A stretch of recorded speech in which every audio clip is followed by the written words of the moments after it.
Que s'est-il donc passé en Grèce? Grâce à l'Union européenne et sa monnaie unique, la Grèce a le privilège de faire partie d'une économie forte.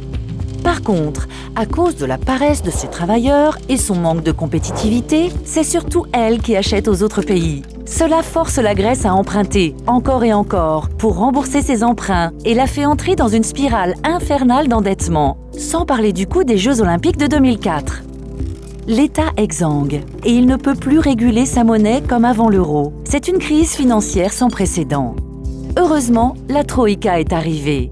La Troïka, c'est le surnom de la Commission européenne, du FMI et de la BCE. Elle s'est mise à assainir tout ça.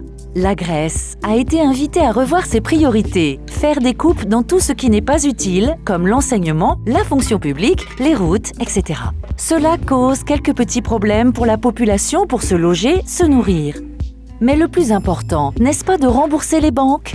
Ce n'est pas parce que cette dette est immorale qu'elle ne doit pas être remboursée. Et puis la Grèce se doit de respecter ses engagements commerciaux, comme les achats d'armes à l'Allemagne par exemple. Grâce à la Troïka, que ce soit en Espagne, au Portugal ou dans les autres pays du Sud, la population peut être fière de continuer à faire partie du grand projet économique européen.